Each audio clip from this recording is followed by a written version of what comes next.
The law of forced efficiency is probably the most important law that you need to know when you're studying. And it's a law that actually determines almost everything you do, not only as a student, but also later in your professional life. And the law of forced efficiency says the more things you have to do in a limited period of time, the more you'll be forced to work on your most important tasks. So the more you'll be forced to work on your most important tasks. That means a lot. Actually, by reducing your time, you can increase your focus. And that's a lot of time management and project management tools are based on this principle. So let's dive into it. So first of all, there are two major limiting factors when you're studying, or even when you're working, when you do projects, whatever you do. And that's time and energy. Of course, there's also money and there's health and all that. But for all students, time and energy is the same. You have a limited amount of time during the day and you have a certain amount of energy, and that fluctuates during the day. So how do you deal with that? Now, there is the importance of no, and that is often overlooked by some of your colleagues and maybe by yourself.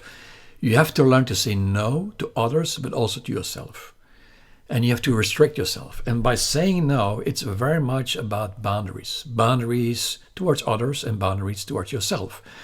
And people, our colleagues that approach you or friends that say, hey, these boundaries are not important, actually they're saying they want to control your life. They want to have full control over your time and energy. So if you start putting up boundaries, you start noticing some of your friends are not really your friends anymore. Therefore, the importance of saying no, the importance of boundaries. Now, of course, it's about healthy boundaries. Saying no for no reason doesn't make sense. But do you have healthy boundaries for yourself and towards others? And that's something, if is missing in your life, in your private life, that's something you have to work on as soon as possible. Otherwise, you will be, let's say, getting into problems very fast, very soon, and for a very long time. So learn to respect your own boundaries. Learn to set boundaries towards others. And if you have difficulties with that, it means that probably you were brought up in a family situation where your parents were not allowing you to have healthy boundaries. And the reason why they didn't want to have you have healthy boundaries is because they want to have control over you.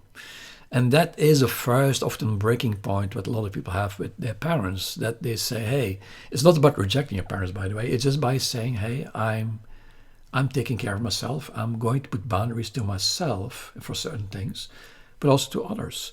To yourself, in meaning that you don't want to waste your time with tasks that lose a lot of time and energy, certain activities that lose your time and energy, but you focus on what's relevant for you for your success. And that's the majority of this. Now, it's also about focus.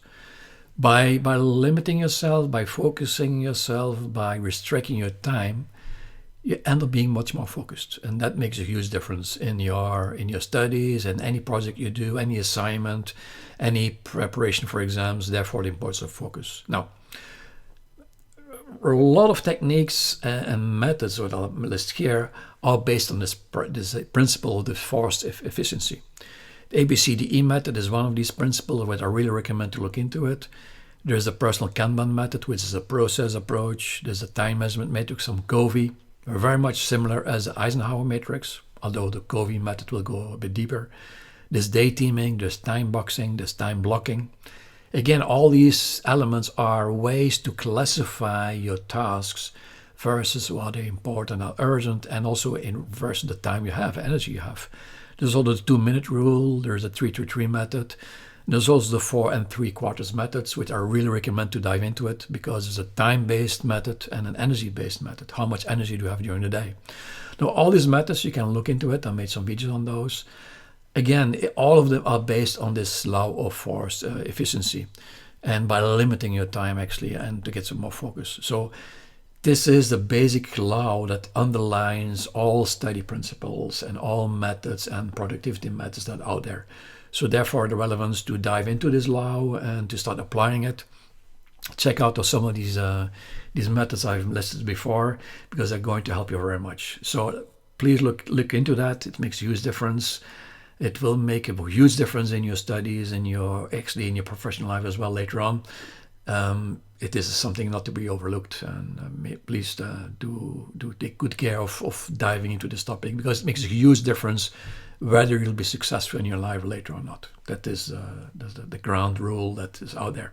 So have a look into that. Let me know in the comments how it's going, and good luck. See you later for more.